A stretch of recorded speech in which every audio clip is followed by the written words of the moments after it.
भारत की cut to cut कूटनीति और आजाद विदेश नीति का नतीजा आज दुनिया में दिख रहा है। दुनिया के हर देश की जरूरत हिंदुस्तान है। अमेरिका और रूस जंग के मैदान में आमने सामने हैं, लेकिन दोनों ही हिंदुस्तान को अपनी सबसे बड़ी जरूरत मान रहे हैं। एक तरफ रूस के राष्ट्रपति पुतिन हिंदुस्तान को दुनिया का भविष्य बता रहे हैं, तो दूसरी तरफ अमेरिका ने अपनी नई स्ट्रैटेजी रिपोर्ट में भारत को सबसे भरोसेमंद रणनीतिक साझेदार माना है। लेकिन बात यही खत्म नहीं होती। पड़ोसी पाकिस्तान के जलसों में भी आजकल हिंदुस्तान के कसीदे पढ़े जा रहे हैं।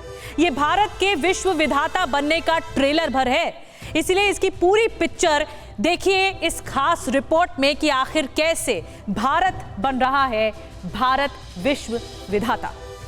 मुश्किलों का अंबार है, उसी से तो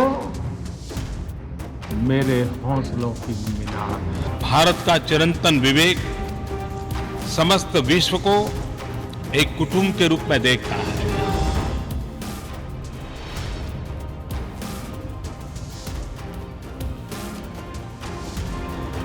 When India grows, the world grows.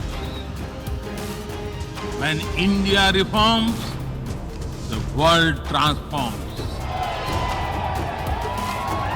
दुनिया को तबाह करने में हिंदुस्तानियों की कोई भूमिका नहीं। दुनिया को भूखमरी से बचाने के लिए खुले दिल से ऑफर कर रहा है।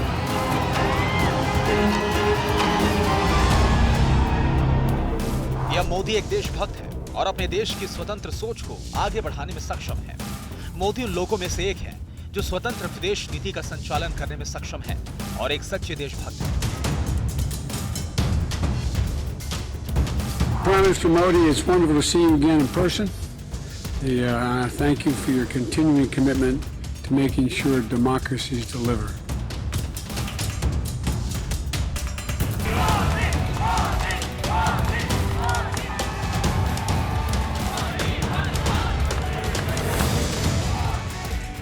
ये नया भारतवर्ष है।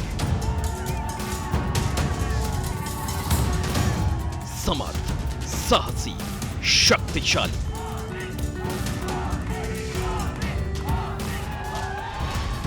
पुतिन जैसे मित्र नए भारत के मुरीद हैं।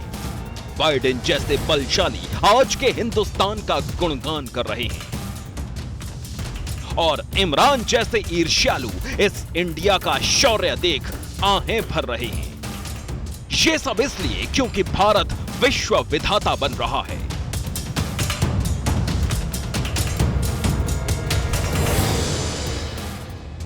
बाकी विश्व के सामने बड़ी समस्याएं हैं, महायुद्ध का ऐलान है। इन सब के बीच अकेला हिंदुस्तान है जिसके पास समाधान है। हमारा मानना है कि इस युद्ध में कोई विजयी पार्टी नहीं होगी, सभी को नुकसान होगा। इसलिए हम शांति के पक्ष में हैं। इस संघर्ष के ह्यूमैनिटेरियन इंपैक्ट से भारत बहुत ही चिंतित है। पिछले महीने की ही बात है, रूस यूक्रेन जंग जब विश्व युद्ध बनकर पूरी दुनिया को निगलने के मुहाने तक पहुंच गई, तो 16 सितंबर को भारत के प्रधानमंत्री नरेंद्र मोदी रूस के राष्ट्रपति व्लादिमीर पुतिन से मिले। तब मोदी ने बिना किसी लाग लपेट के पुतिन से सीधे कहा, ये युद्ध का युग नहीं है, संवाद में ही समाधान है। पीएम मोदी के तर्क में दम था। I think what Prime Minister Modi said, a statement of principle on behalf of what he believes is right and just, was very much welcomed by the United States. Indian leadership, which has long-standing relationships in Moscow from the very top all the way through the Russian government, to continue to reinforce that message that now is the time for war to end. And the way this war should end. America के the Washington post से लेकर New York times तक ने युद्ध को लेकर हिंदुस्तान के PM के स्टैंड की तारीफ की। हमेशा हिंदुस्तान के खिलाफ जहर उगलने वाले चीन के मुखपत्र ग्लोबल टाइम्स तक ने भारत के शांति प्रस्ताव की खबर छापी। लेकिन ये देखना अभी बाकी था कि रूस के राष्ट्रपति व्लादिमीर पुतिन ने पीएम मोदी की सलाह को कैसे लिया। 27 अक्टूबर को मॉस्को के वाल्डाई डिस्कशन क्लब की 19वीं एनुअल मीटिंग में इसका जवाब पूरी दुनिया को मिल गया। भारत ने ब्रिटेन की गुलामी से आधुनिक राज्य बनने के अपने विकास में जबरदस्त प्रगति की है। उसने ठोस विकास किया है। भारत के विकास से उसका सम्मान बढ़ा है। पीएम मोदी के नेतृत्व में पिछले वर्षों में भारत ने बहुत कुछ किया है। पुतिन ने हिंदुस्तान और मित्र मोदी पर बोलना शुरू किया तो बोलते ही चले गए। रूसी राष्ट्रपति व्लादिमीर पुतिन ने खुलकर भारतवर्ष और पीएम मोदी की तारीफ की। उन्होंने कहा कि भारत का भविष्य उज्जवल है, मोदी बड़े देशभक्त हैं और मेक इन इंडिया का उनका विचार इकोनॉमिक्स और एथिक्स दोनों तरीकों से मायने रखता है। पीएम मोदी के नेतृत्व में पिछले वर्षों में भारत ने बहुत कुछ किया है। स्वाभाविक रूप से वो एक देशभक्त हैं। मेक इन इंडिया के लिए उनका विचार आर्थिक और नैतिक दोनों रूप से मायने रखता है। भविष्य भारत का है। भारत के सबसे बड़ा लोकतंत्र होने पर गर्व होता है। हमारे बीच एक विशेष रिश्ता है। हमारे बीच घनिष्ठ संबंध है। हमारे व्यापार में बढ़ोतरी हुई है। पीएम मोदी ने मुझसे भारत को उर्वरकों की आपूर्ति बढ़ाने के लिए कहा और इसमें 7.6 गुना वृद्धि हुई है। कृषि सेक्टर से जुड़ा व्यापार दोनों देशों के बीच लगभग 2 गुना हो गया है। पीएम मोदी उन लोगों में से एक है जो स्वतंत्र विदेश नीति का संचालन करने में सक्षम है। वो भारतीय लोगों के लिए एक आइस ब्रेकर की तरह चल रहे हैं। मुझे यकीन है कि भविष्य में भारत की एक बड़ी भूमिका होने वाली है। पुतिन ने कहा कि आने वाला वक्त भारत का है, क्योंकि भारत दुनिया का सबसे बड़ा लोकतंत्र है। पुतिन देर तक भारतवर्ष की तारीफ करते रहे, लेकिन आप सिर्फ 10 सेकंड में वो सब समझिए जो पुतिन ने हिंदुस्तान और भारतवर्ष के प्रधानमंत्री के लिए कहा। पुतिन ने कहा, मोदी सच्चे देशभक्त, मोदी की स्वतंत्र सोच, भविष्य भारत का है। भारत की स्वतंत्र विदेश नीति है। भारत जबरदस्त प्रगति कर रहा है। भारत का विकास ठोस है। दुनिया में भारत का सम्मान बढ़ा है। मोदी के नेतृत्व में काफी काम हुआ है। मेक इन इंडिया भारत का क्रांतिकारी कदम है और मोदी भारतीयों के लिए आइस ब्रेकर बनकर आए हैं। मौजूदा हालात में भारत दुनिया के लिए बिल्कुल एक उम्मीद की किरण बन रहा है और सबसे अहम कारण वो है भारत का कि एक तरह से आप कहिए हमारी न्यूट्रल या किसी का साइड ना लेने वाली फॉरेन पॉलिसी, वो एक अहम कारण है। दूसरा अहम कारण है जो विचार हम रखते हैं देश और दुनिया को लेकर के, वो कॉमन सेंस के विचार है। लेकिन भारतवर्ष की तारीफ करने वाले पुतिन अकेले नहीं हैं। हर कोई भारतवर्ष और मोदी का मुरीद है। इसका एक सबूत देखिए। 27 जून 2022 G7 देशों की बैठक। प्रधानमंत्री मोदी G7 देशों की बैठक में हिस्सा लेने जर्मनी गए थे।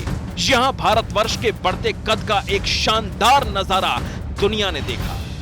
जिन अमेरिकी राष्ट्रपति से मुलाकात करने के लिए दुनिया भर के देशों के राष्ट्राध्यक्ष महीनों तक इंतजार करते हैं, वो पीएम मोदी से हाथ मिलाने खुद आगे बढ़ते चले आए।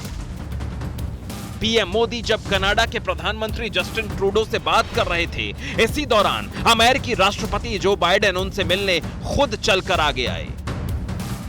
इस दौरान बाइडेन के रास्ते में कई राजनेता दिखे, लेकिन बाइडेन की निगाहें सिर्फ भारतवर्ष के प्रधानमंत्री को ढूंढ रही थीं। वो सीधे पीएम मोदी की तरफ ही बढ़ते रहे। उन्होंने प्रधानमंत्री मोदी के कंधे पर पीछे से हाथ रखकर अपनी मौजूदगी का एहसास कराया। इसके बाद दोनों नेताओं ने हाथ मिलाकर एक दूसरे का अभिवादन किया। ये 21वीं सदी में भारतवर्ष के सामर्थ्य और समझदार नेतृत्व का असर है। आज दुनिया के हर बड़े मंच पर हिंदुस्तान की गर्जना हो रही है, क्योंकि आज बदलते वर्ल्ड ऑर्डर में भारत के पास दुनिया की ज्यादातर मुश्किलों का जवाब है। आज जब विश्व व्यवस्था बदल रही है, वर्ल्ड ऑर्डर बदल रहा है, इसमें भारत की एक बहुत बड़ी भूमिका है। वह आज विश्व की 5वीं सबसे बड़ी अर्थव्यवस्था और 4थी सबसे बड़ी सैन्य शक्ति है। इसलिए विश्व शांति के निर्धारण में उसकी भूमिका है। आज वह सप्लाई चेन का एक बहुत बड़ा भागीदार बना हुआ है। विश्व व्यवस्था में जो कुछ भी घटित हो रहा है उसमें भारत की अपनी एक भूमिका है। एक्सेलेंसी, हम भारत को एक मैन्युफैक्चरिंग हब बनाने पर प्रगति कर रहे हैं।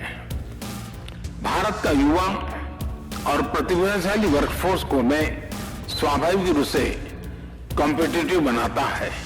भयानक युद्ध और उसके साथ आ रही महामंदी ने अमेरिका से लेकर ब्रिटेन तक सबसे अमीर मुल्कों की चूल्हे हिला दी हैं। बढ़ती बेरोजगारी, बढ़ती महंगाई और मंदी की आहट ने पश्चिम में सरकारें बदल दी हैं। ऐसे में केवल भारत ही है जो केवल इस मंदी के दौर में न केवल तेजी से आगे बढ़ रहा है बल्कि दुनिया को महामंदी से उबरना सिखा रहा है। IMF के अनुमानों के अनुसार ब्रिटेन को छोड़कर भारत दुनिया की 5वीं सबसे बड़ी अर्थव्यवस्था बन गया है। अब सिर्फ अमेरिका, चीन, जापान और जर्मनी ही भारत से आगे हैं। लेकिन 10 साल पहले तक भारत बड़ी अर्थव्यवस्थाओं में 11वें नंबर पर था। 10 साल पहले दुनिया की 5वीं सबसे बड़ी अर्थव्यवस्था ब्रिटेन की थी, लेकिन रूस यूक्रेन युद्ध और कोरोना महामारी ने आज ब्रिटेन को भयानक आर्थिक संकट में पहुंचा दिया है। संकट भी इतना बड़ा कि इसी मुद्दे पर वहां सरकार गिर गई। ब्रिटेन के नए प्रधानमंत्री ऋषि सुनक ने अपने पहले ही भाषण में गंभीर आर्थिक संकट का जिक्र किया। But some mistakes were made, and I have been elected as leader of my party and your Prime Minister, in part, to fix them. And that work begins immediately. लेकिन इसी महामारी के बाद जून 2022 की तिमाही में भारतीय इकोनॉमी की ग्रोथ रेट 13.5% रही है। भारत दुनिया की इकलौती बड़ी अर्थव्यवस्था है जो महामारी के संक्रमण के बाद भी शक्तिशाली बनी हुई है। 250 साल तक जो हम पर राज करके गए थे, 250 साल तक, उनको पीछे छोड़ करके हम दुनिया की इकोनॉमी में आगे निकल गए। 6 नंबर से 5 नंबर पर आने का जो आनंद होता है उससे ज्यादा आनंद इसमें हुआ। कोरोना महामारी ने हिंदुस्तान में भी तांडव मचाया, लेकिन भारतवर्ष ने संक्रमण का साहस से सामना किया।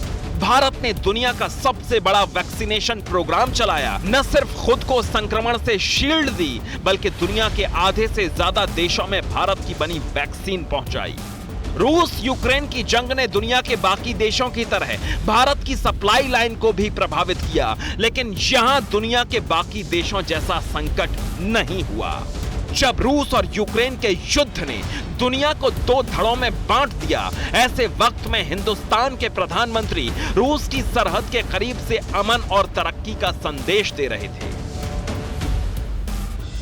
यूक्रेन और रूस युद्ध के दौरान प्रधानमंत्री मोदी यूरोप के दौरे पर पहुंचे तो यूरोप के हर देश ने गर्मजोशी से उनका स्वागत किया। आज यूरोप का हर मुल्क महामारी, महामंदी और न्यूक्लियर त्रासदी के महाविनाश से डरा हुआ है। यूरोप की चौखट पर बरसते बारूद ने दुनिया को 21वीं सदी की कई चुनौतियों के मुकाबिल ला दिया है। 21वीं सदी के तीसरे दशक की शुरुआत में ही दुनिया युद्ध के साथ ही मंदी, महंगाई, कोरोना, इकोनॉमी, बेरोजगारी, भुखमरी, खाद्यान्न संकट और क्लाइमेट चेंज के चैलेंजों से निपट रही है और इसका सलूशन किसी भी ताकतवर और अमीर देश के पास नहीं है। लेकिन धरती के एक कोने से दूसरे छोर तक छाई मायूसी और संकट की घड़ी में एक ऐसा देश और एक ऐसा लीडर उभरा है जो सकल विश्व के लिए उम्मीदों की रोशनी बन गया है। उस देश का नाम है भारतवर्ष और उस लीडर का नाम है प्रधानमंत्री नरेंद्र मोदी। भारत का चिरंतन विवेक समस्त विश्व को एक कुटुंब के रूप में देखता है। भारत एक देश है जिसकी वेद काल से परंपरा वसुधैव कुटुंबकम की रही है।